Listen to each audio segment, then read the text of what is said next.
ఈ ప్రపంచంలో సహాయం చేసేవాడికి ఎప్పుడూ సహాయం చేయాలనే గుణమే ఉంటుంది. మోసం చేసేవాడికి ఎలా మోసం చేయాలనే ఆలోచనే ఉంటుంది. ఒక చిన్న ఉదాహరణ చెప్తాను.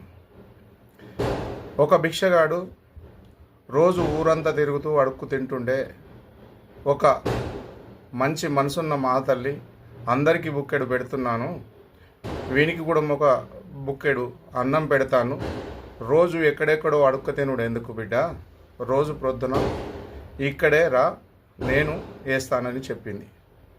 అదే ప్రకారం రోజు అన్నం పెడతా ఉంది. కానీ ఒకరోజు ఏదో ప్రాబ్లం వల్ల ఆమె వంట చేయలేకపోయింది, అతనికి పెట్టలేకపోయింది.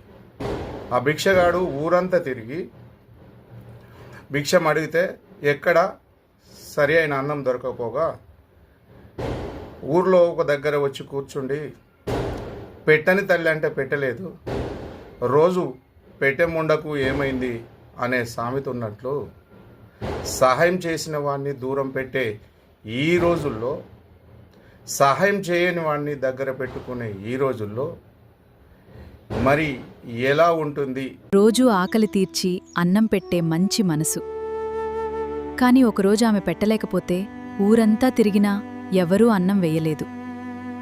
సహాయం చేసిన చేయిని కృతజ్ఞత లేకుండా నిందించడం ఎంతవరకు సబబు? రోజూ వేసేదానివి ఈరోజెందుకు వేయలేదు?